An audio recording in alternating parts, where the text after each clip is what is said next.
네, 잠시 후 행복한 아침에서는 역사 속에 오늘은 어떤 의미가 있는지 오늘의 역사 준비되어 있고요. 네, 그리고 맛있는 요리 쉽게 알려드리는 이보은의 사계식탁 이어집니다. 저희는 잠시 후에 다시 돌아올게요.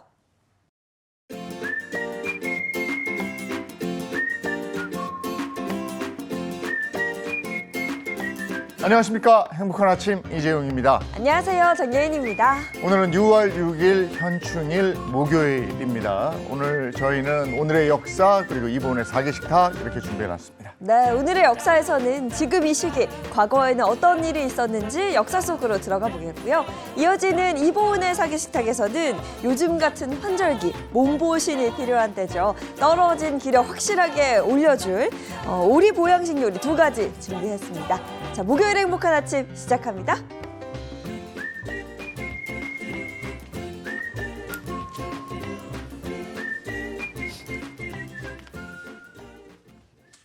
화제 이슈를 발빠르게 전해드리는 모닝 브리핑부터 시작하겠습니다. 장윤미 변호사와 함께합니다. 어서 오세요. 네, 안녕하세요. 안녕하세요. 네, 첫 번째 이슈부터 전해주시죠. 네, 첫 번째 이슈. 최근 제주에서 주행 중인 LPG 차량에서 갑자기 불이 나는 사고가 잇따르고 있다는 소식입니다. 네, 주행 중이라는 건 달리는 차량에서 화재가 발생했다는 거잖아요. 너무 위험한데요? 그렇습니다. 어제 새벽 1시쯤 제주시 조천읍 교래리를 주행하던 2011년식 소나타 LPG 승용차에서 불이 나 36분 만에 꺼지는 사고가 있었는데요.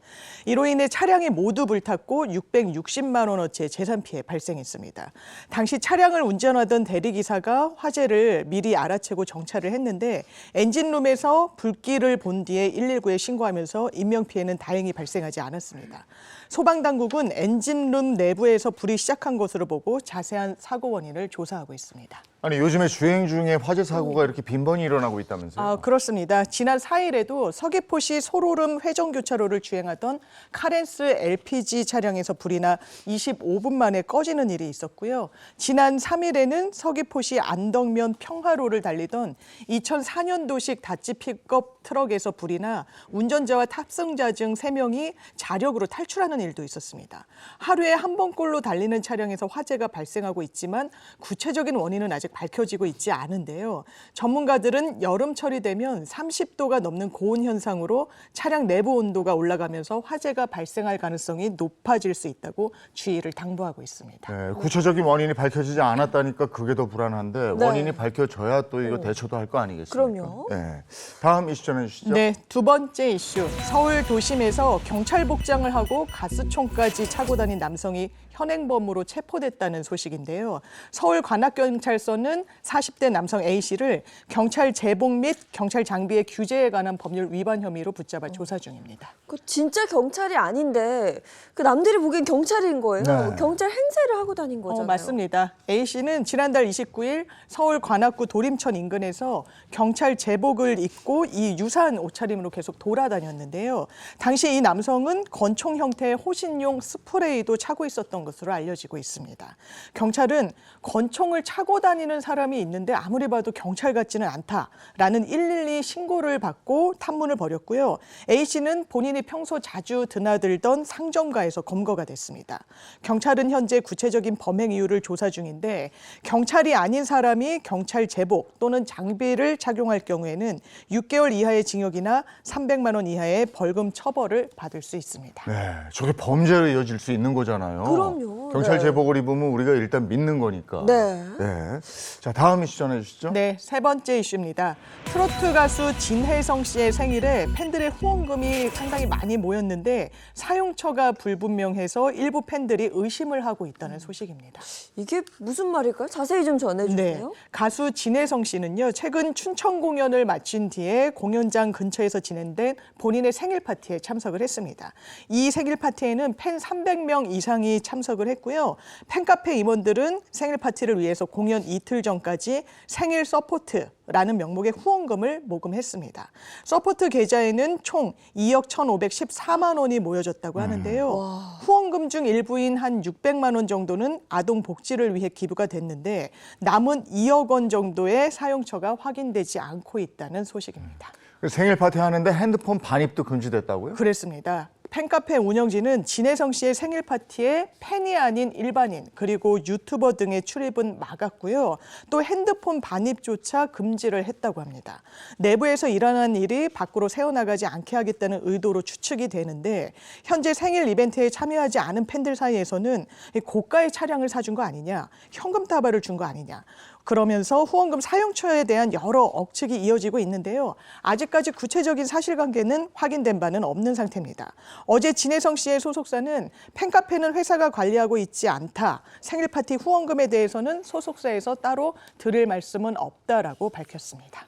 연예인 후원금이라는 게 뭐 어떻게 쓰이는 건지 그 규정이 있는지 뭐 이런 건 모르겠습니다만 네네. 어쨌든 그 팬들이 성의로 낸 거니까 투명하게 어디에 썼는지는 좀 밝힐 필요가 있겠네요. 자, 다음 이슈 전해주시죠. 네, 네 번째 이슈. 이달 중순부터 서울 지하철 1호선부터 8호선까지 안내방송 문구가 바뀐다는 소식인데요. 최근 몇 년 동안 지하철 안에서 성범죄가 잇따르자 불법 몰카 처벌 관련 문구를 추가하기로 한 겁니다. 구체적으로 어떻게 바뀌는 건지 좀 궁금합니다. 네, 서울교통공사에 따르면 지하철 1호선부터 8호선을 타면 나오는 성범죄 예방 공익 안내 방송 문구에 이번 달 중에 불법 촬영 관련 내용이 추가로 들어간다는 겁니다.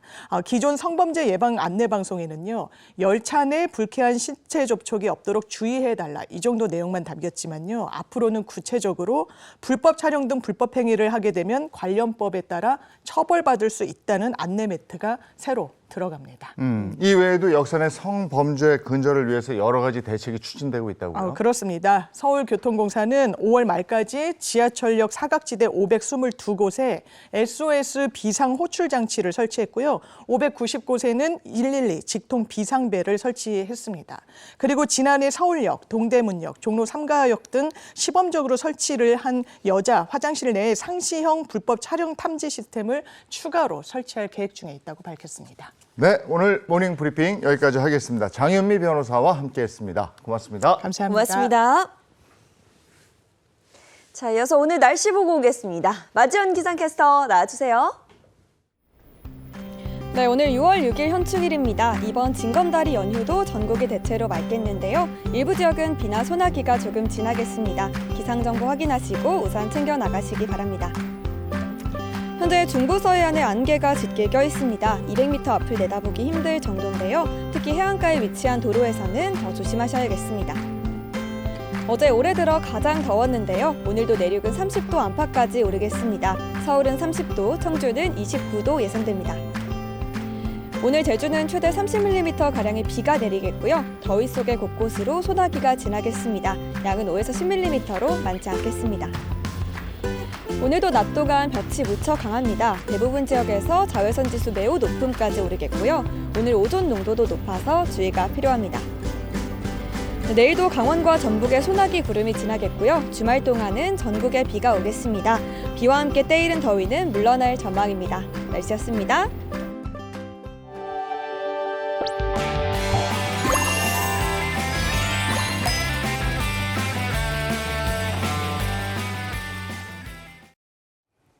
네, 지금 시각은 7시 39분을 향해 가고 있고요. 역사 속에 오늘은 어떤 의미가 있는 날인지 오늘의 역사 준비되어 있습니다. 개그맨 정철규 씨와 함께합니다. 어서 오세요. 네, 목요일의 남자 개그맨 정철규입니다. 카랑카랑. 네, 그리고 우리를 역사 속으로 이끌어 주실 역사학자 이익주 교수님 반갑습니다. 네, 안녕하세요. 오늘도 재밌는 역사 이야기를 함께할 역사학자 이익주입니다. 와. 네, 오늘은 먼저 언제로 돌아갑니까? 1884년이군요. 네. 6월 6일로 갔습니다. 어떤 얘기 해주시겠습니까? 네, 이날은 영국 런던에서 최초로 YMCA가 창설된 날입니다. YMCA는 세계적인 기독교 평신도 단체로 이날 설립된 이후 각국에 급속도로 전파됐는데요. 한국에는 1903년에 들어와 기독교와 서양 문화를 수용하는 데 지대한 역할을 했고 한국의 근대화와 독립운동에도 큰 영향을 끼쳤습니다. 네. 네, 이 YMC 야구단, YMC를 통해서 각종 스포츠가 다 들어왔고, 네. 독립운동은 물론이고, 또 우리 억눌린 민족 여론을 전달하는 그런 큰 역할을 했죠. 네, 맞습니다. YMCA는 처음 어떻게 만들어지게 됐고 또 우리나라에는 어떻게 들어오게 된 건지 궁금합니다. 네, YMCA는 1844년 6월 6일 영국 런던에서 포목상 점원이던 조지 윌리엄스라는 사람이 12명의 청년들과 함께 만들었습니다. 산업혁명 직후의 혼란한 사회 속에서 젊은이들의 영적, 정신적 상태를 높이기 위한 동호회였는데요. 그 후 유럽 각국으로 급속히 전파되면서 1855년에는 프랑스 파리에서 세계 YMCA 연맹이 결성됐고 한국에 들어온 것은 1903년 10월 28일 독립협회에 참가했던 청년들을 중심으로 황성 기독교 청년회라는 이름으로 처음 설립이 됐습니다. 독립협회에 뒤이은 독립운동 단체로 을사늑약 반대, 고종퇴위 반대운동 등을 펼쳤고요. 서양의 기술 문명 습득을 통해 외국의 침략을 막으려는 개화 자강운동, 애국계몽운동을 이끌어갔습니다. 네. 얼마 전에 제가 이 종로에 연예인 농구팀 농구하러 거기 한번 갔었거든요. 오, 네. 아직도 잘 돼 있더라고요. 근데 이 YMCA 해관이 3.1운동 거점으로 또 쓰이게 됐다면서요. 네, 그랬습니다. 서울 YMCA 창립 후에 회원 수가 늘어나면서 회관이 필요해졌습니다. 그래서 1908년 종로에 600평 넓이의 3층 벽돌조의 웅장한 건물로 서울 YMCA 회관이 지어집니다. 서울 YMCA 회관이 3.1 만세운동을 준비한 본거지가 됐습니다. 하지만 6.25 전쟁 때 화재로 소실됐고 이후 1967년에 원래 자리에 지하 1층, 지상 8층 규모 건물로 재건립이 됐는데요. 그 내부에는 강당, 집회장, 호텔, 사무실 그리고 한국 최초 실내 체육관과 한국 최초 실내 수영장이 생겼습니다. 그 시기에는 정식 대회 규격을 갖춘 수영장이 우리나라에 얼마 없었기 때문에 네. 이곳에서 국가대표 선수들이 훈련을 했다고 하고 그중에 유명한 조을현 선수도 뛰어 있었어요. 네. 그리고 유도장은 일제 강점기 시절부터 무도 교육이 이루어졌던 장소로 유명한 김두한 같은 주먹들이 이곳에서 훈련을 했다고 합니다. 네. 주먹들이, 지금도 종강역 3번 출구로 나오면 서울 YMCA 회관이 바로 눈앞에 보이는데요. 격동의 일제 강점기, 민족의 순환과 독립 과정을 그 자리에서 내려다보고 있는 유서 깊은 건물이죠. 예. 네. 아까 저희 자막에 1884년으로 나왔는데 1844년이 맞나 봐요. 아. 네, 네. 이거 다시 한번 바로 잡습니다. 네, YMCA 야구단 하면 그 영화로도 나왔죠. 송강호 또 김혜수 씨가 출연한 맞아요. 네. 한국 최초의 야구단 YMCA 야구단 재밌게 봤어요. 네. 이 한국 YMCA 초대 총무로 한국에 재직 중이던 필립 질레트라고 하는 미국 선교사가 있었어요. 한국을 좋아해서 질레트란 이름을 길예태 이렇게 한국 이름으로 써서 많이 활동을 했는데요. YMCA 임시 건물에 있던 인사동 태화관 앞에서 미국 사람들이 야구공 던지고 받는 이 캐치볼을 하는 것을 한국 사람들이 신기하게 쳐다보고 있는 거를 봤어요. 그리고 질레트는 조선인들에게 야구를 가르쳐야겠다라고 생각을 했다고 합니다. 왜냐하면 질레트는 선교사가 되기 전에 야구 선수였던 적이 있었거든요. 그래서 1904년에 한국 사람들을 모아서 우리나라 최초의 야구단 YMCA 야구단을 만들게 됩니다. 초기엔 유니폼 없이 그냥 입던 옷 그대로 무명 고의적삼에 집신 신고 배트는 한 개로 돌려 사용하고 와. 글러브도 부족해서 외야수들은 맨손으로 아이고야. 공을 잡기도 했다고 하는데 그때 글러브 하나 값이 쌀 2가만 값 정도 어이구. 됐다고 하니까 이럴 만도 하죠. 그러다가 1909년에 제일 교포 선수들로 이루어진 동경 유학생 야구단이 한국을 방문합니다. 이 팀과 경기를 하면서 유니폼을 처음 보게 돼요.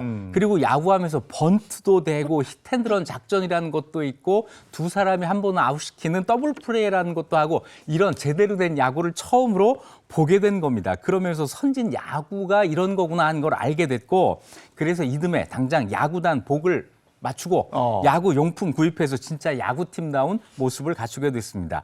이후 조선 최강의 야구팀으로 군림하게 됐고 1912년에는 대한민국 스포츠 역사상 최초로 해외 원정을 떠나게 됩니다. 야. 일본에 가서 일본의 대학 중학교 팀과 경기를 치르게 됩니다. 야, 한국 야구의 역사가 YMCA에서 시작이 된 거군요. 네. 이외에도 수많은 스포츠를 도입했죠. 예, 야구 이외에도 농구, 배구, 수영은 물론이고 철봉, 역도, 권투, 무용, 유도, 검도 이런 스포츠 보급 발전에 이바지합니다. 우리나라 근대 스포츠의 반 이상을 YMCA에서 처음 시작하고 이것을 일반인들과 학교에 보급하는 등 구한말 한국 체육을 선도했습니다. 그 시절 YMCA는 만남의 광장이자 동서 교류의 현장이자 토론의 장소이기도 했는데요. 암울했던 시절 근대화와 우리 독립운동에 앞장섰던 우리 최초의 민간단체 YMCA에 대해서 알아봤습니다. 네, YMC가 정말 큰 역할을 했군요. 네. 예, 다음 역사로 가보겠습니다. 1968년 6월 6일로 갑니다. 어떤 얘기 해주시겠습니까? 1968년 6월 6일은 미국 대통령 존 F 케네디의 동생 로버트 케네디가 암살당한 날입니다. 로버트 케네디는 당시 민주당의 대통령 후보였고요. LA 엠베서더 호텔에서 연설을 하고 나오던 중에 24살 팔레스타인 청년에게 암살을 당했습니다. 형이 존 F 케네디가 암살당하고 불과 5년 만에 이런 일이 있었기 때문에 네. 이 일 이후에 케네디가의 저주 이런 얘기가 나오잖아요. 네, 형제가 모두 암살을 당했다니 미국 시민들에게는 엄청난 충격이었을 것 같은데요. 당시 이제 사건으로 좀 돌아가 볼까요? 네, 로버트 케네디는 형 존 F 케네디와 함께 미국 정치 격동기인 1960년대 법무장관과 뉴욕주 상원의원을 지냈고 존 F 케네디의 대선 운동을 적극 도와서 당선에 기여하기도 했습니다. 1963년에 형이 암살당한 뒤에 자신이 직접 민주당 대선 후보로 나섰는데요. 로버트 케네디는 1968년 6월 5일 당시 민주당 대통령 후보로 LA 엠베서더 호텔에서 캘리포니아 예비선거 승리를 자축하는 연설을 마치고 호텔 주방 복도를 통해서 기자회견장으로 가기 위해서 걸어 나오는 중이었어요. 여기에서 지지자들과 일일이 악수를 하던 순간 총성이 들립니다. 관중들로 꽉 들어찬 통로에서 8발이 발사가 됐는데 그중 3발이 가슴, 뒷덜미, 오른쪽 귀 뒤에 명중을 했고 케네디는 그 자리에서 쓰러집니다. 처음에는 의식이 남아있어서 괜찮아요? 라고 묻기도 했지만 상황은 점점 악화됐고 인근 병원으로 이송돼서 응급조치를 받았지만 다음 날 새벽 1시께 사망하고 맙니다. 네, 이 유력한 대통령 후보였던 로버트 케네디 암살 사건은 미국 사회에 굉장히 충격을 많이 줬죠. 네, 그 형인 존 F 케네디 역시 5년 전에 암살당했고 네. 이 사건으로부터 불과 2개월 전인 1968년 4월에는 마틴 루터 킹 목사가 또 암살을 당했어요. 당시 미국 진보 진영인 민주당의 가장 유력한 대통령 후보였기 때문에 이 로버트 케네디의 암살은 미국 정계에도 큰 충격을 줬습니다. 대체 이런 끔찍한 일을 벌인 범인은 누구였나요? 네, 암살 사건의 범인은 이름이 좀 어려운데요. 시르한 비샤라 시르한. 요르단과 팔레스타인 국적의 이민자였는데요. 당시 미국의 이스라엘 지원이 이 상황을 악화시키고 있다고 해서 크게 불만을 가지고 있었고 게다가 로버트 케네디가 제3차 중동 전쟁 때 이스라엘을 두둔하는 발언을 한 것이 직접적인 계기가 됐습니다. 총기를 구입해서 로버트 케네디의 유세 장소를 따라다니면서 범행을 모색하다가 결국 이날 끔찍한 범행을 벌인 겁니다. 이후 재판에서 사형을 선고받았지만 캘리포니아주에서 사형제가 폐지되면서 무기징역으로 감형이 됐습니다. 존 F 케네디, 로버트 케네디 이렇게 비극적인 사건이 일어나고 그 이후에도 이 케네디가의 비극은 끊임이 없었기 때문에 네. 이 케네디가의 어떤 저주다 저주. 이런 맞아요. 얘기가 있는 거고. 네, 케네디 가문은 아일랜드 이민자의 후손이에요. 미국에서 사업에 크게 성공을 했고요. 영국 대사까지 지낸 조셉 케네디가 보스턴 시장의 딸 로즈와 결혼한 뒤에 크게 번성을 했습니다.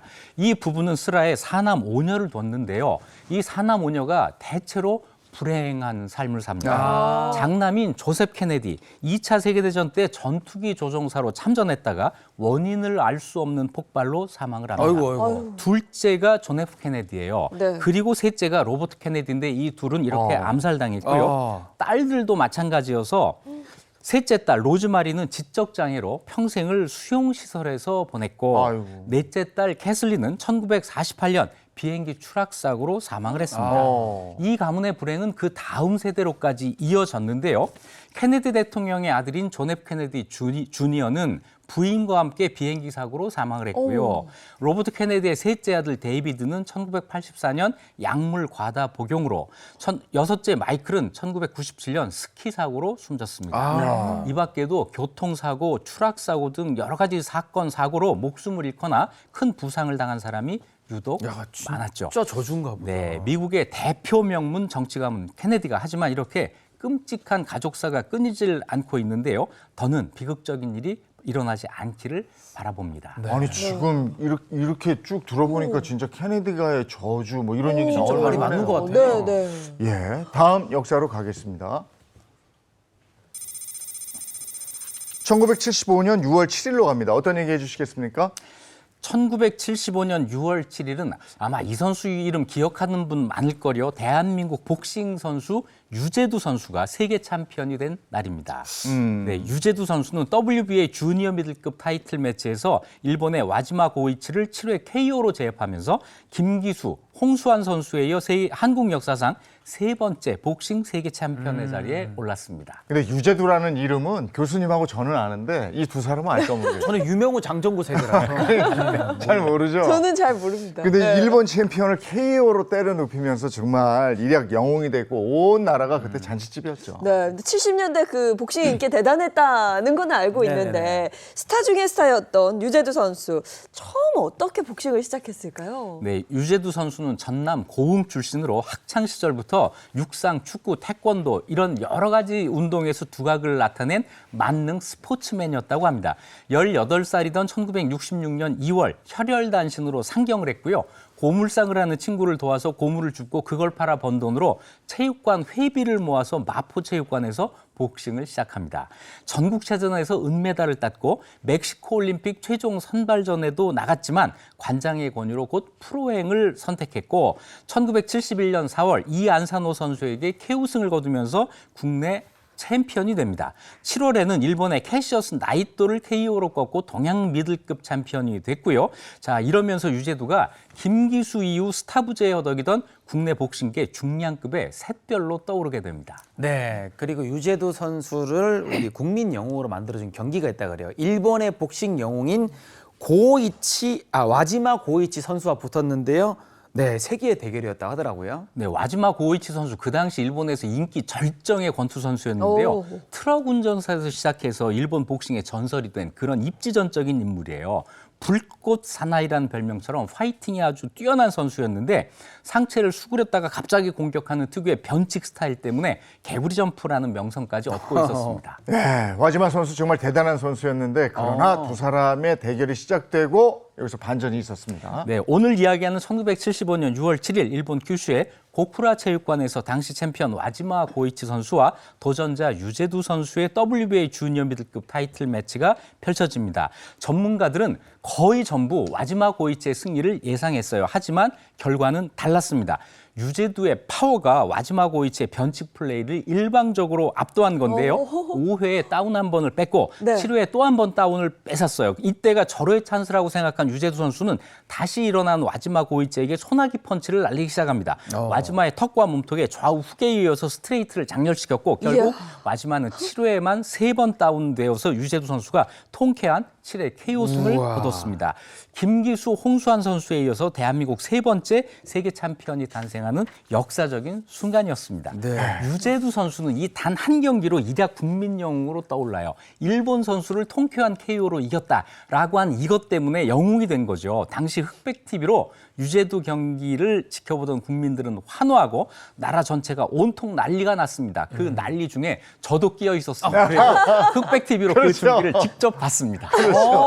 그때 동네마다 아주 난리가 났었죠. 직접 보셨어요, 그때? 일본의 그 유명한 선수를 그 멋진 펀치로 때려 소나기 눕혔습니다. 펀치. 네. 이야. 그때 그 복싱이 굉장히 인기 스포츠였기 때문에 상금도 많이 받았겠죠.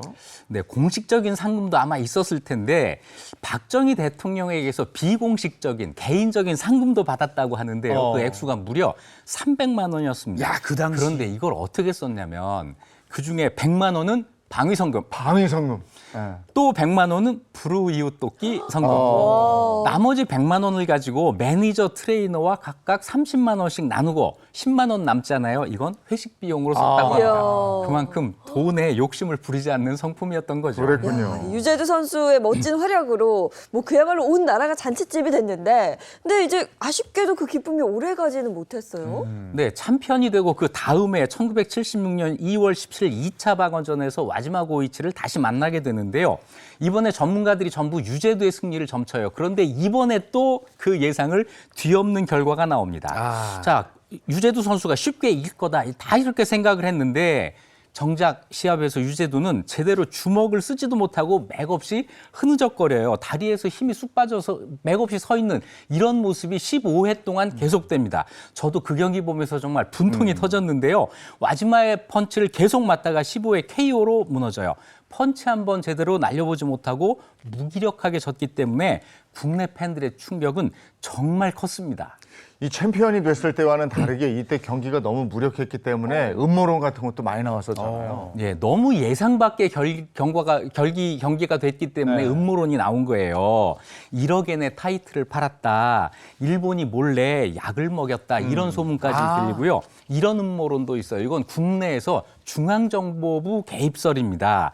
1971년 동양 챔피언 시절에 고향 선배였던 김대중 신민당 대통령 후보에게 인사를 한 후 매년 명절마다 찾아갔다는 거예요. 이것이 박정희 정권의 심기를 건드렸고 그래서 중앙정보부에서 이 경기 전에 딸기에 약을 넣었고 그 딸기를 유재두 선수가 먹고 힘이 빠지면서 경기에 졌다라고 하는 음모론입니다. 이 제법 구체적인. 네, 더 구체적인 게 이 사실을 뒷날 중앙정보부 직원으로 있던 고향 후배가 유재두 선수에게 털어놨다 이러면서 이 음모론이 더 구체화됐는데 사실 유재두 선수는 지금은 그 이야기는 더 하고 싶지 않다 해서 이 음모론을 부정을 했습니다. 네. 음모론은 음모론으로 그치는 거죠. 네. 네. 그러면 이제 그 이후에 유재두 선수 이제 커리어가 어떻게 되나요?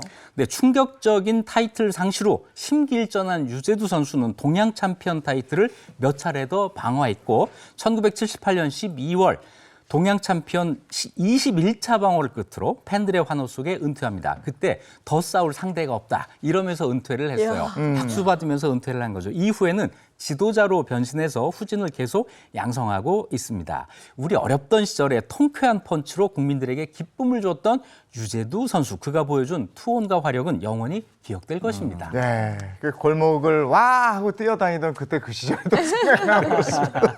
자, 이제 다음 역사로 가보겠습니다. 2002년입니다. 6월 4일로 갔습니다. 어떤 얘기가 있습니까? 네, 2002년 6월 4일은 대한민국을 대표하던 서점 종로서적이 문을 닫은 날입니다. 교통요지 종로에 자리 잡은 우리나라의 대표 대형 서점으로 수많은 시민들의 사랑을 받았는데요. 이날 역사 속으로 사라진 겁니다. 네, 종로서점은 대한민국 서점 중에서도 가장 역사가 긴 서점으로 기억하고 종로에서 만나 그러면 의뢰 저기서 만나는 거였어요. 그래. 저 안에 가서 책 산 기억은 없는데 저 앞에서 만난 기억은 많네요. 그 정도로 한국 뭐 서점 문화의 상징이 바로 이 종로서적이었는데 그 시작이 언제부터였나요?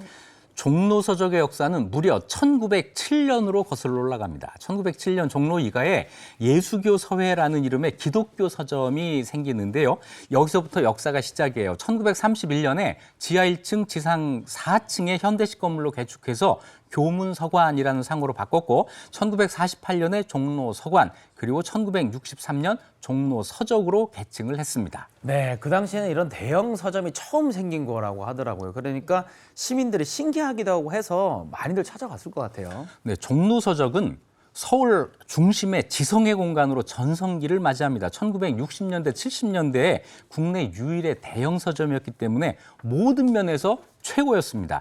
다른 서점들이 규모가 대개 한 10평 남짓 될 때 종로서적은 100평 규모를 자랑했고요. 이후 1,500평까지 넓어집니다. 네온 사인 간판에 대리석 바닥 장식 천장에 매달려 있는 화려한 샹들리에는 종로서적의 전성기를 대표하는 상징물이었습니다. 하루에 약 4만 명 정도의 인파가 출입하는 바람에 발길에 달아서 종로서적 계단이 가운데가 움푹 패여 있는 그런 모습을 보기까지 했는데요. 네. 저는 실제로 그 움푹 파인 계단을 걸어 올라가 봤습니다. 와. 종로서적은 뭐 이름에 걸맞게 또 최초의 기록들이 있는데 뭐 새로운 시스템을 좀 많이 도입했다 그래요? 네, 국내 최초로 작가와의 대화 이벤트를 시작을 했습니다. 오. 박완서 작가의 첫 독자 대담도 종로서적에서 열렸습니다. 또 베스트셀러 집계하는 거, 도서 목록을 분류하고 관리하는 거, 전화로 도서 안내하는 거, 우편 판매하는 거, 포스 시스템 도입하는 거,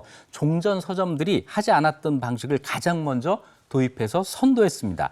무엇보다 우리나라에서 책을 가장 많이 전시한 서점이었고요. 특히 그 당시에 외국 서적은 종로서적을 통해서 구입하는 것이 거의 유일한 방법이었습니다.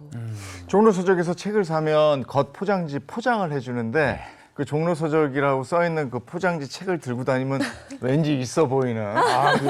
패션 느낌이 나나 보네. 보여주기식이에요. 네, 나 종로서적 갔다 온 사람이야 뭐 이런 표시가 되잖아요. 네, 지금은 상상하기 어렵지만 그 당시에는 대형 서점과 대학 구내 서점에서 책을 사면 그 서점 로고가 박혀 있는 포장지로 일일이 이 표지를 싸줬어요. 네. 아. 계산하는 직원 옆에 포장하는 직원이 따로 있었던 거죠. 빠른 손놀림으로 책을 포장하는데 그 손놀림을 보면서 책을 사는 것도 큰 즐거움이었습니다.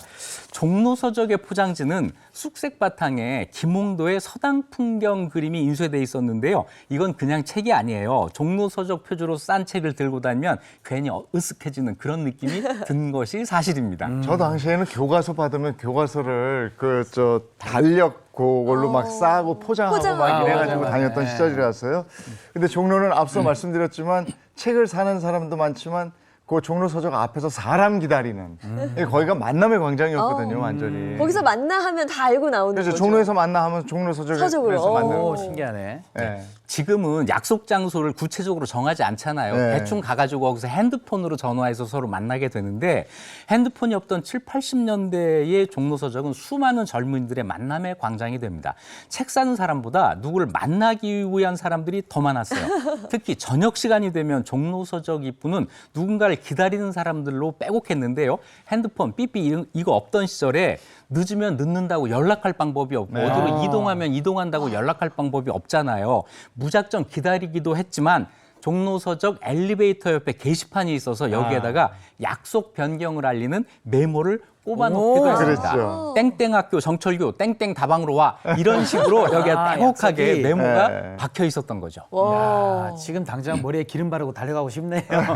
이런 아날로그 감성이 가끔 그리울 때가 있는데 이 종로서적은 단순히 그 서점, 책을 파는 공간이라는 느낌보다는 사람들의 추억이 많이 깃든 그런 공간인 것 같은데 이런 게 왜 없어졌을까요? 네, 정말 아깝습니다. 95년 역사의 종로서적이 내리막길을 걷기 시작한 것은 1981년 광화문에 교땡문고가 들어서면서부터였습니다. 이때부터 경쟁이 시작된 거예요. 이후 1992년에 종로 맞은편에 영땡문고까지 들어서면서 대형 서점 간의 경쟁이 치열해지는데요. 이 경쟁에서 종로서적이 불리했던 거예요. 먼저 종로서적은 2층부터 6층까지 책이 진열돼 있었습니다. 그래서 책을 사려면 계단을 오르내려야 하는 불편함이 있었고 서점이 나머지 다른 두 서점보다 더 비좁았습니다. 그리고 결정적으로 주차장이 없었어요. 이것 때문에 고객들로부터 외면당하기 시작했습니다. 또 가격 할인을 앞세운 인터넷 서점이 등장하는 이런 시장의 변화에 제대로 대응하지 못한 것도 부도의 원인입니다. 결국 2002년 6월 4일 이날은 또 어떤 날이냐면 우리나라가 2002년 월드컵 첫 승을 한 그날이에요. 그래서 온 국민이 기쁨에 가득 차 있던 바로 그날 종로서적은 최종 부도를 내고 소리 없이 문을 닫았습니다. 종로서적이라는 이름으로 특허청에 상표권 등록을 하지 않았기 때문에 지금도 여러 군데에서 이 종로서적이라는 간판을 볼 수 있는데 2002년 문 닫은 지금 이야기하는 그 종로서적과는 아무런 관계가 없는 서점들이죠. 이렇게 종로서적은 사라졌지만 그 시절 그곳에서 만들었던 여러 가지 좋은 기억들은 아마 우리 머릿속에 영원히 기억될 것입니다. 예. 그 영화 하는 사람들은 종로서적이라는 제목의 영화 한 편쯤 만들 수 있을 것 같아요. 그러니까요. 예, 한번 기대해 보고요. 알겠습니다. 오늘 재밌는 역사 이야기 들려주신 역사학자 이익주 교수님 고맙습니다. 고맙습니다.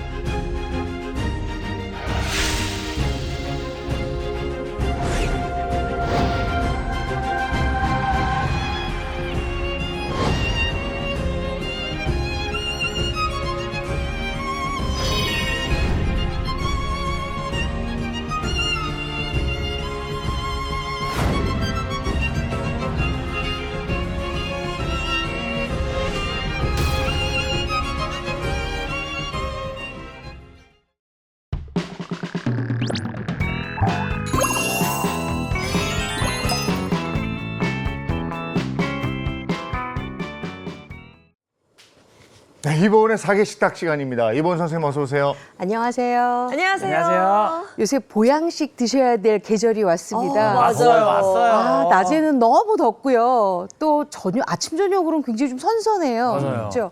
이런 날씨에는 정말 감기 걸리기 딱인데요. 이럴 때 필요한 게 바로 뭐겠어요? 면역력입니다. 이 환절기에 이 면역력을 높이려면 정말 보양식이 필요한데요. 그래서 제가 오늘은 환절기 보양식 오리 요리를 준비했습니다. 맛있겠다. 기대됩니다. 기대되죠.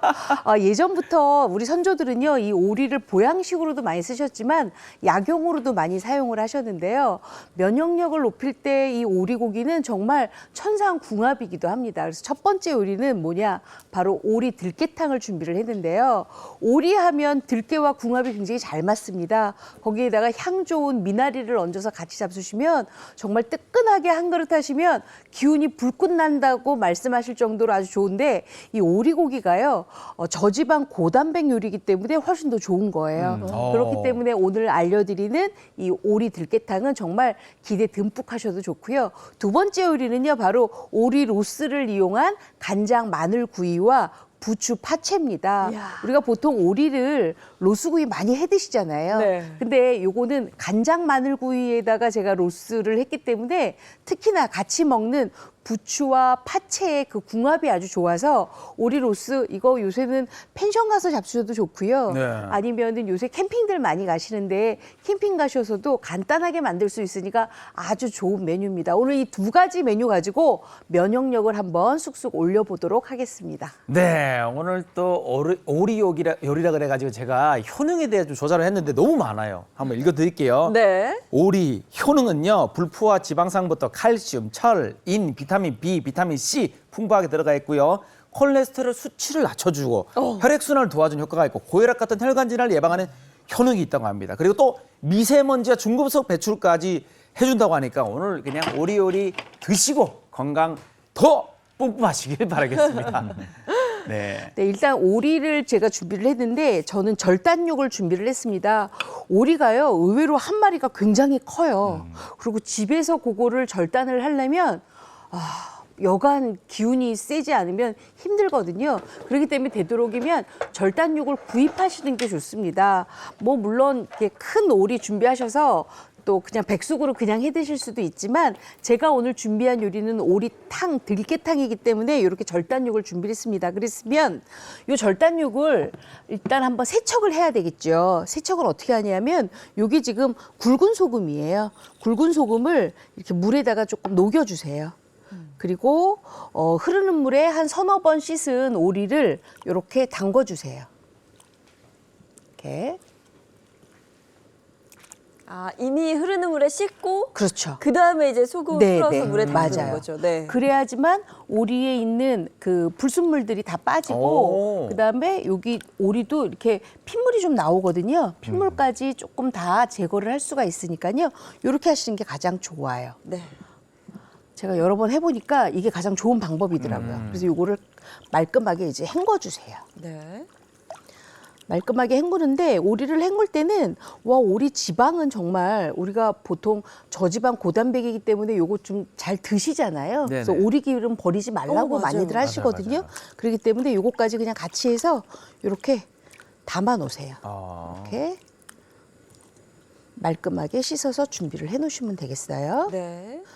그리고 오리 살집이 굉장히 탄력이 굉장히 좋아요. 그렇기 때문에 흐물거리지 않기 때문에 한번 우리가 요거를 향신채에 데쳐서 쓰거든요. 왜 데쳐서 쓰냐면 우리가 오리탕을 만들려면 조금 시간이 오래 걸리잖아요. 근데 오리 들깨탕을 만들려면 시간을 조금 빨리 해야 되기 때문에 미리 한번 애벌로 향신채에 데쳐내면 훨씬 더 오리의 잡내가 없을 뿐만 아니라 오리를 훨씬 더 담백하고 깔끔하게 드실 수가 있거든요. 그래서 이렇게까지 준비를 해 놓으시고요. 그 다음에는 뭘 하냐 하면 이제 끓는 물을 좀 준비를 하세요.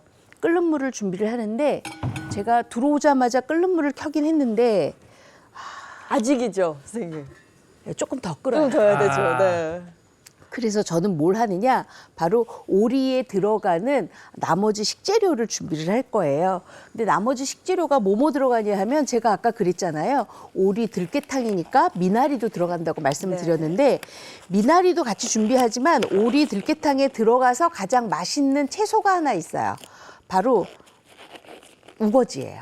우거지 그냥 우거지요? 배추 우거지 하셔도 되고요. 아니면 시래기 하셔도 되고 여러 가지 다 하셔도 괜찮아요.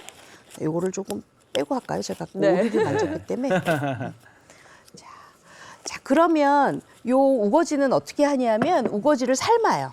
삶고 난 다음에 이렇게 길게 되어 있잖아요, 우거지가. 네. 요새는 얼갈이 배추가 조금 싸더라고요. 그래서 제가 일부러 얼갈이 배추를 좀 준비를 해서 얼갈이 배추를 이렇게 좀 삶아왔어요. 아. 요거 가지고 이제 넣을 건데, 우리 이주영 아나운서는 요 우거지나 요거 시래기들 길이가 긴 게 좋아요? 짧은 게 좋으세요?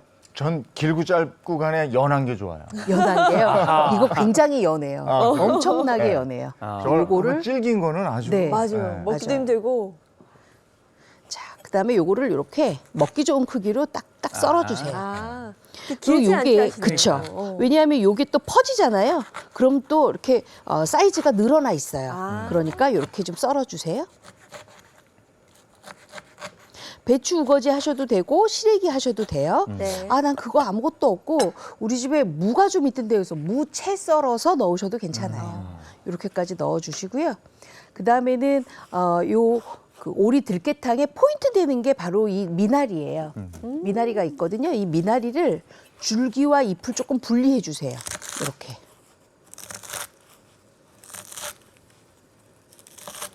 줄기와 잎을. 네, 분리해서 네. 잎은 나중에 요게 조금 그릇에 올라갈 거고요. 줄기는 끓일 때 끓일 들어갈 때. 거예요. 그래야 향이 좀 확 나거든요. 그래서 이렇게 넣어주세요. 요즘 미나리가 대세더라고요. 네. 무슨 식당 가면 다 고기도 그렇고 다 미나리랑 같이 좀 많이 하는 것 같아요. 그만큼 미나리의 영양이 좋다는 얘기겠죠. 요즘에 삼겹살을 미나리하고 하는 그런 집도 잘 많아요. 오, 많아요. 많고 미나리 추가 돈 받아요. 그리고 또 뭘 준비하냐면 이렇게 대파를 한 4cm 가량 썰어서 반 갈라 놓으시면 돼요. 그렇게 하면 훨씬 더 대파도 맛있게 드실 수가 있어요. 네. 자, 그랬으면 이제 제가 물이 팔팔팔 끓으니까 한번 이걸 넣어볼까요? 네. 네.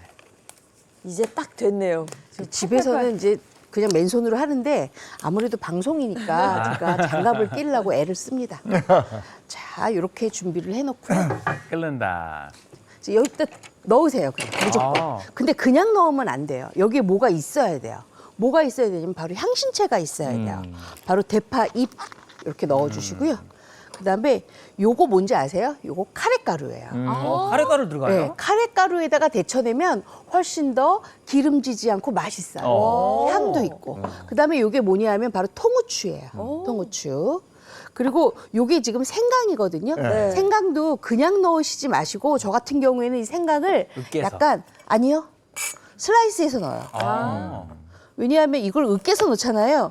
그럼 혹시 오리 사이사이에 껴있으면 나중에 먹고 나면 씹었다가. 뱉어야 되잖아요. 그래서 그냥 큼직큼직하게 이렇게 집어넣어요. 뺄 수가 없으니까 그냥 그렇죠. 크게 집어넣고. 아예 크게 이렇게 집어넣어요. 그리고 난 다음에는 뭘 하냐 하면 여기 보시면 제가 아까 카레를 넣었잖아요. 카레가 이렇게 뭉쳐 있어요. 이걸 좀 풀어주셔야 돼요. 이렇게. 많이 좀 풀어주세요. 카레가루는 또 몰랐네요. 어떻게 하는 모르셨죠? 네. 행복한 아침에서만 알려드려요. 아, 여기서만. 자, 이제 그랬으면 오리를 넣어요. 데쳐야 되겠죠. 야, 이렇게 하면은 오리 카레 향이 어. 확 나는 게 이게 잡는데 네, 좋은 아주 거죠. 좋아요. 네.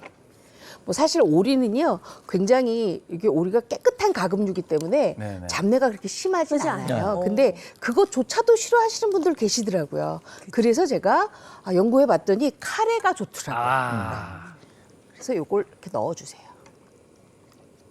이게 또 많이 들어가는 게 아니고 데쳐내는 거니까 뭐 그게 그렇죠. 카레 향이 깊숙이 배어서 배이지지 않아요. 그러지 않는 네. 거죠. 요게 불과 한 10분에서 15분 정도만 데치시면 돼요. 오.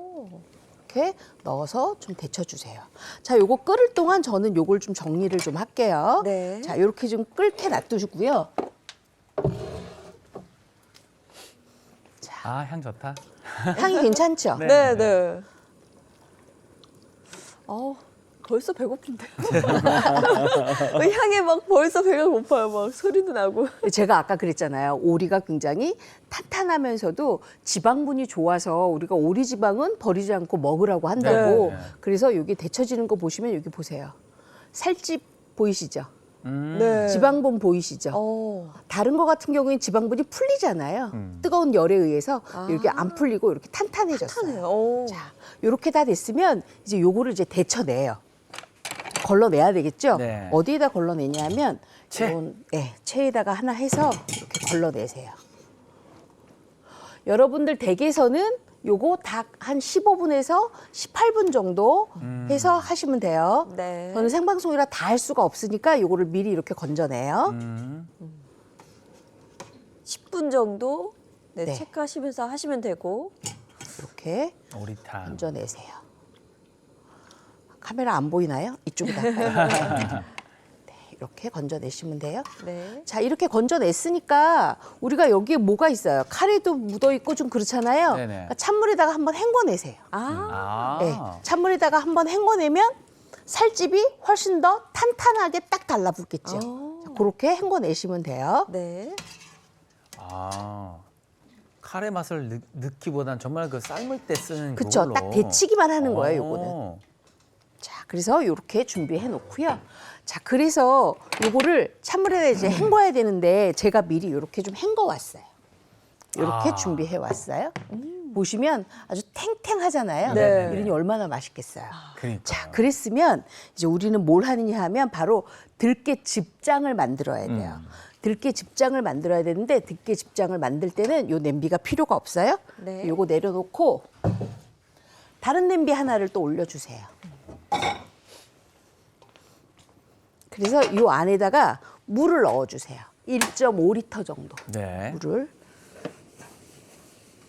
자, 그랬으면 이제 저는 들깨를 만들러 갈 건데 들깨장을 어떻게 만드느냐? 바로 이렇게 만들면 돼요. 이거는 볶아놓은 통들깨예요. 네. 통들깨. 믹서기가 있죠. 믹서기에다가 1.5리터의 물을 먼저 넣어주세요. 물을. 그리고 통들깨를 넣어요. 통들깨를.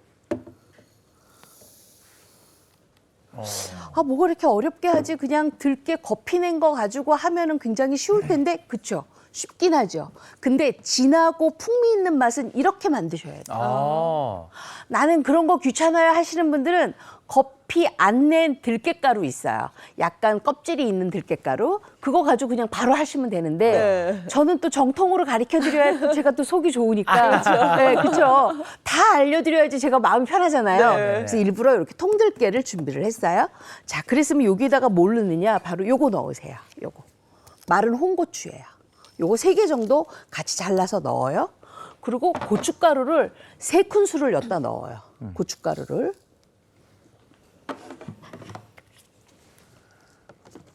고.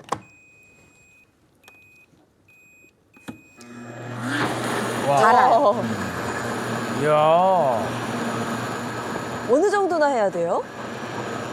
2분간 갈아요. 2분. 어. 네. 그러면 이 들깨가 굉장히 고와지잖아요. 네. 2분간 갈아주세요. 그리고 거피 낸 들깨가루나 거피 안 낸 들깨가루 구입해서 우리가 먹잖아요. 그거보다 훨씬 더 구수해요. 이게 쉬운 방법을 찾으려면 얼마든지 있는데 그쵸? 이게 정통으로 해야지만 나는 그 깊은 맛도 있더라고요. 그럼요. 정통을 위해서 우리가 생방송 2분 돌리는 거죠, 진짜. 이야, 대단합니다. 자, 요렇게 됐잖아요. 네. 요렇게 된 거를 그냥 부어도 괜찮아요. 아, 나는 입안에 좀 남고 약간 먹을 때 그 씹히는 뭐가 있는 게 좋아 하시는 분은 그냥 부어요. 아. 근데 저는 약간 깔끔한 게 좋아요. 네. 그래서 체에 한번 받쳤어요. 아. 체에 한번 받쳤더니 이렇게 고운 물이 나왔어요. 오. 얘를 아까 1.5리터 부은 냄비에다가 부어요. 이게 이제 오리 국물이에요. 이야. 아, 저래서 이렇게 걸쭉한 국물이 나오는 그쵸, 그쵸, 그쵸. 아. 기대돼요. 네. 이렇게 해서 저런 국물이 나와줘야 저게 보양식 같거든. 그렇죠. 저게 따뜻하게 마시면 술 안 너무 먹었는데 맛있죠, 뭐. 술을 안 먹었는데 해장하고 싶은 느낌 있잖아요. 자, 이렇게 돼서 이제 요걸 끓이는데 이게 지금 간이 되진 않잖아요. 네네. 간은 아무것도 안 돼 있잖아요. 고춧가루밖에 안 넣었거든요. 그래서 우리가 여기다가 뭘 넣느냐? 바로 이걸 넣어요. 요거. 된장? 된장이에요. 된장을 풀고 된장을 한 4큰술 정도 푸는데 우리 집 집된장이 좀 짜요. 그렇기 때문에 많이 넣으면 안 될 것 같아요 하신 분들 분명히 계세요. 저는 지금 시판된장 여러분들 잘 따라 하시라고 시판된장 4큰술 넣었는데 집된장이 짜다 그러면 3큰술만 넣으시면 돼요. 그래서 이렇게 풀어주시고요. 그다음에 요게 이제 아무래도 오리가 들어가니까 맛술이에요. 네. 그리고 약간 단맛이 있어야 되는데 설탕 넣으면 조금 안 되겠죠. 네. 그래서 매실청을 조금 넣어요. 만약에 매실청 없는 분들은 물엿 1큰술 정도 넣으시면 돼요. 자, 이렇게 넣었어요. 그리고 여기에다가 다진 마늘 넣어요. 당연히 뭐 들어가줘야 되고. 그렇죠. 이게 국간장이에요. 국간장. 자, 된장 베이스로 간을 맞추고 국간장도 들어가네요. 그렇죠. 네. 여기 이제 다 됐으면 우리가 아까 준비한 거 있었잖아요. 여기 네. 우거지 먼저 넣어주세요. 우거지. 이제 주인공들이 들어갑니다. 우거지 넣어주시고요. 대파도 넣어주세요. 시원한 향도 있을 것 같아요. 시원하고 달죠. 달고. 네, 대파도 넣어주세요. 그러면서도 걸쭉하고. 그렇죠. 깊고 너무 그리고 빨리 먹고 싶다. 우리가 뭘 네. 하느냐? 바로 요 오리가 이제 들어갑니다. 야.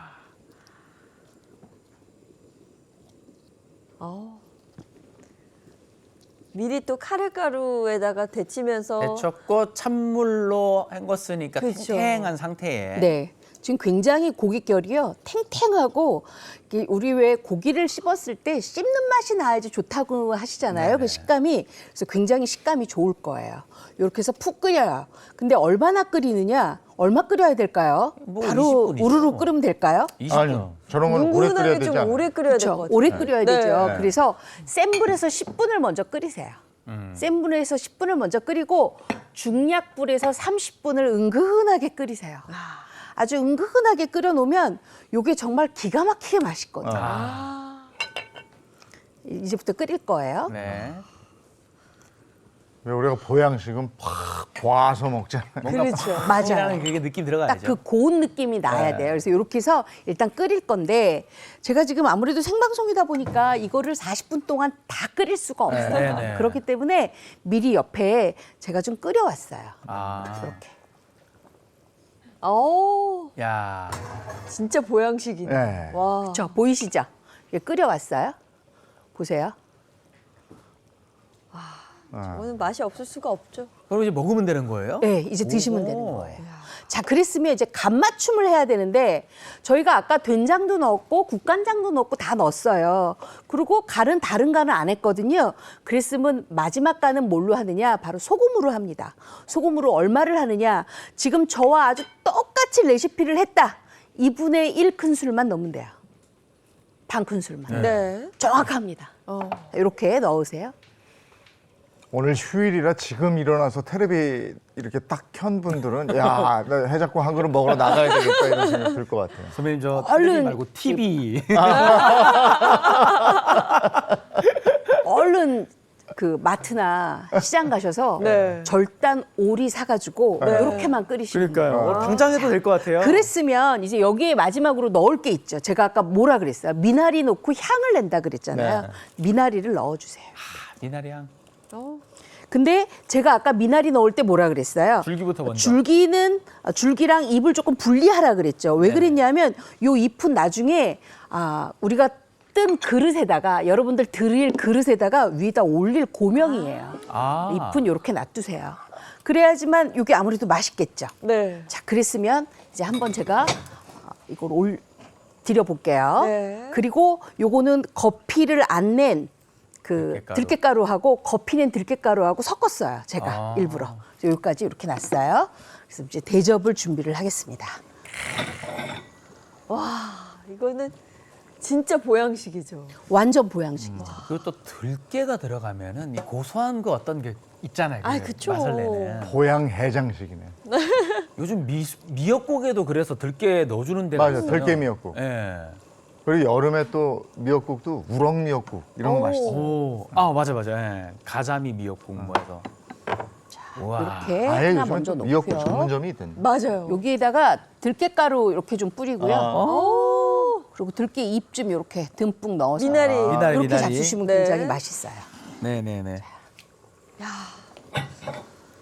저는 그 들깨가루 그 살짝씩 이제 씹히는 네. 그 식감 전 좋더라고요. 그쵸? 더 고소하게 네, 느껴지고.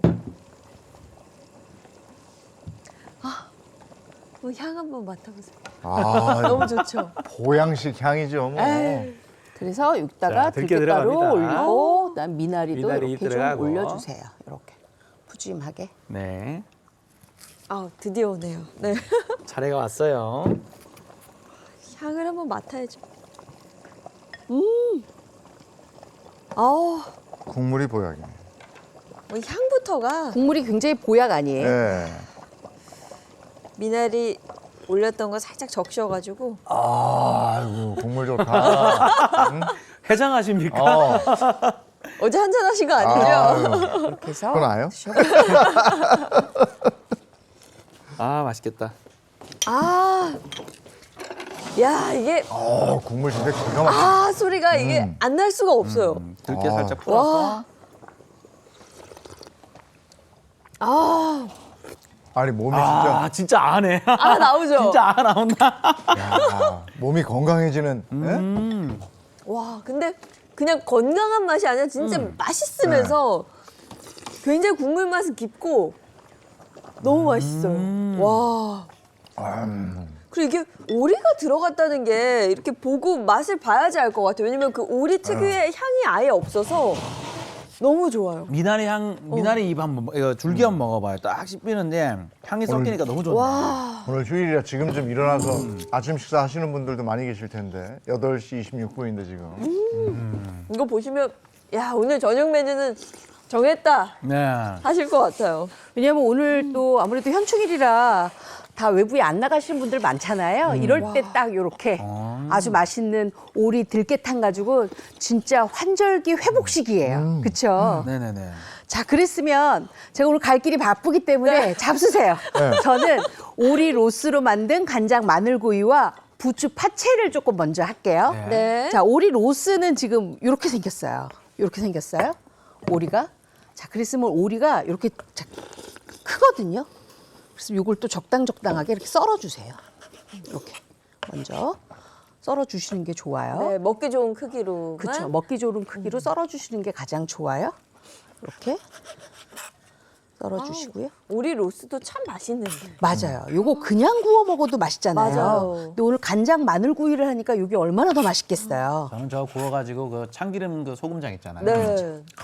그렇게 좋아해요. 요게 지금 몇 g이냐면 800g이에요. 여러분들 온 가족 4식구가 딱 정답게 앉아서 먹기 다 먹기 좋은 그런 분량이에요. 제가 일부러 그렇게 맞췄어요, 레시피를.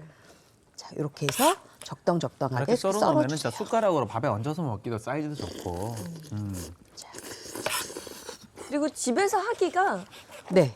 좀 간편한 느낌이라고 맞아요. 해야 될까요? 간편한 느낌. 네, 오리 로스는 뭐 맞아요. 준비하기도 좀 간편해요. 자, 이렇게 들어가요. 자, 근데 이 오리 로스는 다른 것들은 제가 모두 밑간을 하잖아요. 네. 이 오리 로스는 밑간을 안 해요. 왜냐하면 향신채가 밑간을 대신하는 거예요. 향신채가. 아. 그러면 어떤 향신채를 준비해야 되냐? 바로 요거예요. 요거. 제가 도마 좀 빼고요. 양파. 양파 있고. 그다음에 마른 홍고추.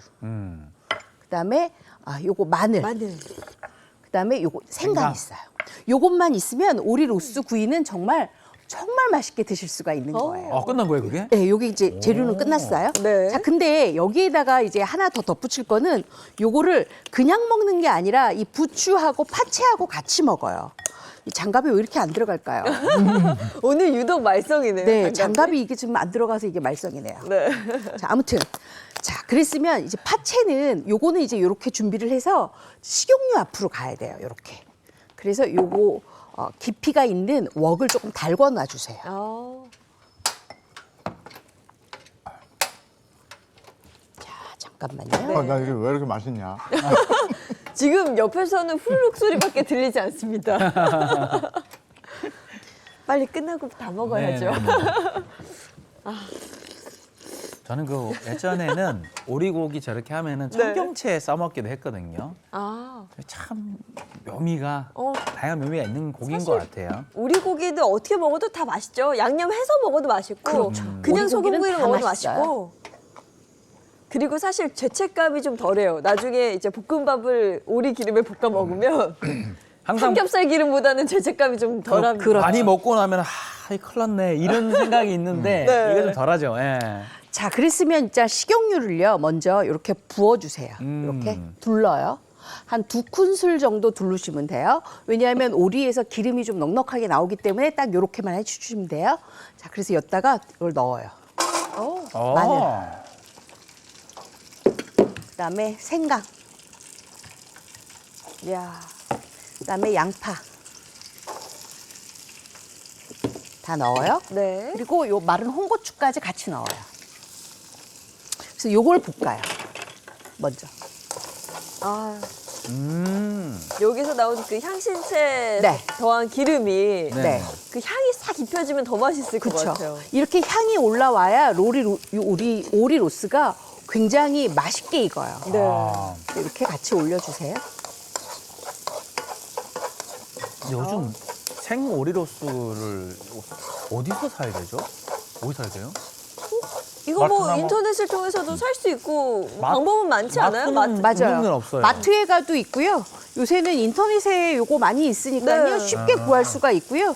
저는 재래시장 가서 사왔어요. 아, 재래시장을 가요. 네. 또 동네 마트는 없더라고요. 예. 인터넷 마트 가시거나. 하시면 돼요. 어. 자, 이렇게 해서 계속 볶다가 여기다가 뭘 넣냐 하면 바로 요거 넣으세요. 아까 준비했던 오리 로스. 아까 제가 요거를 알맞게 조금 썰어놨었죠? 요걸 네. 넣어주시면 돼요. 그래서 요걸 볶아요. 지금 향신채의 향이 많이 올라왔기 때문에 오리 로스가 굉장히 달달하게 볶아져요. 네. 마늘을 오래 볶으면 굉장히 단맛 나는 거 아시죠? 네, 맞아요. 그렇기 때문에. 그리고 제가 아까 생강 넣었을 때 많은 분들이 저렇게 생강을 많이 넣지 할 텐데요. 생강이 볶아지잖아요. 굉장히 달아져요. 아, 그래요? 이렇게 고기 요리하실 때 선생님 밑간 안 하시고 넣는 거 정말 오랜만에 보는 것 그렇죠. 같아요. 요거는 요게 지금 다 밑간이에요. 자, 그래서 어느 정도 향신채와 고기가 약간 조금 익어 들어간다 할 때 여기다가 이걸 넣으세요. 간장. 진간장이죠. 그렇죠. 요건 네. 진간장이에요. 그리고 약간의 단맛이 있어야지 좀 좋잖아요. 물엿을 좀 들어가네요. 넣어주세요. 올리고당 넣어도 올리고당도 가능해요. 그다음에 후춧가루 넣어주세요. 아, 그리고 볶아요. 진짜 오리 자체에서 기름이 좀 많이 나오니까. 네. 근데 요거는 오리 로스는요. 네. 기름기가 좀 덜해요. 아, 이거 자, 이렇게 해서 맛있겠네요. 요거 이제 볶아 주시면 되고요. 저는 이제 옆에서 뭐 할 거냐면 이게 지금 부추 썰은 거잖아요. 부추 썰은 것을 큰 볼에다가 담아주세요. 큰 볼에다가. 예인 씨 옛날 그런 얘기 들어봤어요? 소고기는 누가 사주면 먹고 오리고기는 네 돈을 내서라도 어떻게든 먹어라. 그 정도로 몸에 좋다는 네. 거죠. 그 다음에는 파채가 있는데 이 파채도 저희가 좀 걸러내야 되거든요. 그래서 어디에 걸러내느냐 하면 왜냐하면 파채를 썰고 난 다음에 파에 진액이 있잖아요. 네네. 그 진액이 없게 하고 난 다음에 무침을 해야 맛있어요. 그렇기 때문에 이렇게 찬물에 좀 담가 놓은 것을 이렇게 물기 짜서 네. 체에 놓고 이렇게 흐트러 주세요. 이렇게. 그래서 툭툭툭 털어요. 네. 아하. 그리고 여기다가 이렇게 넣어요. 그래서 여기에다가 뭘 하느냐? 바로 요거 넣어요. 참기름. 참기름. 그다음에 요거는 약간 새콤하게 식초예요. 그다음에 요거 깻가루. 그다음에 약간 소금. 예. 그리고 마지막에 물엿을 약간 넣어주세요. 살짝 엉기도록. 네. 그렇게 하고 난 다음에 우리는 뭘 하느냐? 요거를 이렇게 젓가락으로 버무려요. 그냥 파채 만드는 거예요. 요거 가지고 오리 로스 활용하셔도 되고요. 아니면 오리 안심살 볶음이라든지 아니면 오리 닭가슴살, 오리 가슴살이 있어요. 네. 오리 가슴살 볶음이라든지 그런 거 확인하시면 돼요. 같이. 자, 이렇게 지금 다 됐으면 아이고. 다 됐으면 이제 요걸 담아 볼게요. 네. 요게 지금 이렇게 볶아 놓은 거예요. 아까 향신채 많이 들어갔는데 지금 어때요? 향신채가 거의 없죠. 네네네. 그렇죠? 거의 없어졌으면 이제 그릇에다 담아요. 자, 이렇게 담고 저 부추가 또 향과 여러 가지가 참 이 오리고기랑 잘 어울리는 것 같은데. 맞아요. 아주 잘 어울려요. 네. 이렇게 담고 여기 옆에 있는 부추 파채 무침을 곁들여요. 이렇게 해서 세트로 식구들한테 주잖아요. 너무 좋아하죠. 아, 그럼요. 자, 이렇게 해서 배달 가겠습니다. 완성을 할 거예요. 오리고기는 야외 대청마루 같은 데서 먹어야 또 이게 제격이에요. 맞아요. 등산하고 내려와서 요거 잡수시면 아. 힘나잖아요. 그 느낌이 너무 있죠. 좋죠. 네, 자, 이렇게 잡숴 보세요. 우리 이재용 선배님 등산하고 내려오면 항상 그 막걸리가 함께 있으셔야 돼요. 이렇게 향 좋다. 네. 와, 이것도 한번 먹어볼까요? 아, 난리 나네 아주. 아, 막 요즘 날이 갑자기 막 더워지고 하면서 땀도 많이 나고 기운이 좀 빠진다 싶긴 했는데 어우, 든든합니다. 이렇게 보양식 잡수셔야 돼요. 네. 그래야 면역력도 쑥쑥 올릴 수가 있어요. 부추랑 같이 같이 한번 잡숴 보세요. 이 파채가 정말 잘 어울리네요. 그렇죠, 아주 잘 어울리죠. 근데 부추를 같이 넣었기 때문에 훨씬 더 잘 어울려요. 야, 약간 새콤하거든요. 아, 이게 뭐라고 표현해야 되죠? 이게 딱 이제 한번 입을 한번 탁 쳐주는 맛이 너무 좋아요. 네, 그래서 식초를 아주 약간만 넣었습니다. 이 파채는 집에서 뭐 삼겹살 구워 먹을 때나 언제나 그럼요. 이거 네. 만들어 놓으면 맞아요. 좋겠어요. 요거 만들어서 그 우리가 뭐 생고기 구울 때 뭐 다 좋은데 저는 오리 안심 구울 때, 또 오리 가슴살 구울 때, 또 오리 로스 구울 때 요거 아주 안성맞춤입니다. 같이 요즘에는 또 족발 먹을 때도 그렇게 또 이게 올려가지고. 근데 파채가 가끔 가다 보면 간이 너무 세게 하는 맞아요. 경우가 있어요. 네. 그때는 이제 고기의 맛을 좀 해치는 경우가 있어서 파채 저는 살짝씩만 먹는데 지금은 전혀 뭐 해치는 게 아니라 오히려 맛을 이제 돋궈주죠. 네, 훨씬 잘 그리고 어울려요. 오리 로스를 간장 마늘구이 했기 때문에 어때요? 오리 로스 굉장히 맛이 담백하고 담백해요. 간이 쑥 잘 뱄잖아요. 꼭 향신채를 이용을 해서 밑간을 하시는 방법이 아주 좋습니다. 아, 마늘도 한번 너무 먹고 맛있네. 너무 맛있는데요? 정말 이 시간이 저는 너무 행복합니다. 몸보신도 해주고 방송도 하고 아, 이건 너무 좋아요. 바로 오늘 저녁에 해보셔도 네. 될 것 같아요. 네, 맞아요. 오리 로스 같은 경우에는요, 일반 마트에도 많이 판매를 하고요. 재래시장 가면 아주 많이 있고요. 인터넷으로도 구입이 아주 가능하니까요. 네. 요거는 뭐 바로바로 네. 드실 수가 있는 거죠. 네. 정말 맛있게 몸도 좋아지는 네. 건강 보양식 한번 만들고 또 먹어봤습니다. 다음 주는 선생님 어떤 요리? 다음 주는요, 가지가지 갖가지 아주 메뉴가 다양한 메뉴들이 나옵니다. 바로 가지 요리입니다. 가지 요리. 네. 나이 맞추신 거예요 지금? 나이를 아, 맞추신 근데 거예요? 가지 가지고 만들 수 있는 요리가 많더라고요. 오. 맛있어요, 그리고. 다음 주도 기대해 보겠습니다. 네. 선생님 고맙습니다. 네, 고맙습니다. 감사합니다. 오늘 날씨도 더울지 궁금합니다. 마지연 기상캐스터 나와주세요. 네, 상원동입니다. 어제 서울은 처음 30도를 넘으면서 올해 들어 가장 더웠습니다. 뜨거운 아스팔트 위로 아지랑이가 피어오르기도 했는데요. 오늘도 어제만큼이나 덥겠습니다. 네, 서해상에서 바다 안개가 유입됐습니다. 서해대교나 영종대교, 인천대교 지나는 분들은 더 조심하셔야겠고요. 항공기 운항 정보도 확인하시기 바랍니다. 오늘 낮에 외출하신다면 옷차림 가볍게 하셔야겠습니다. 내륙을 중심으로 열기가 쌓이고 있는데요. 오늘 서울은 30도, 청주는 29도까지 오릅니다. 매년 이맘때 초여름에는 소나기 구름이 자주 발달합니다. 양은 5에서 10mm로 많지 않겠는데요.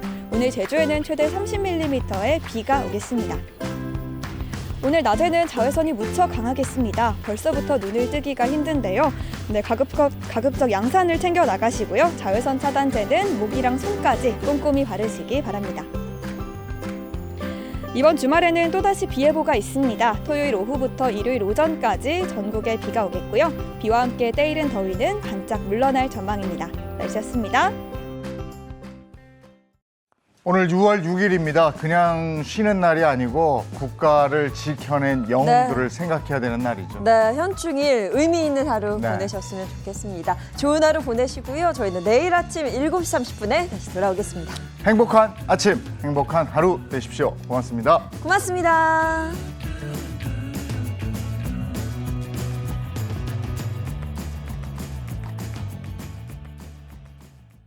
채널 A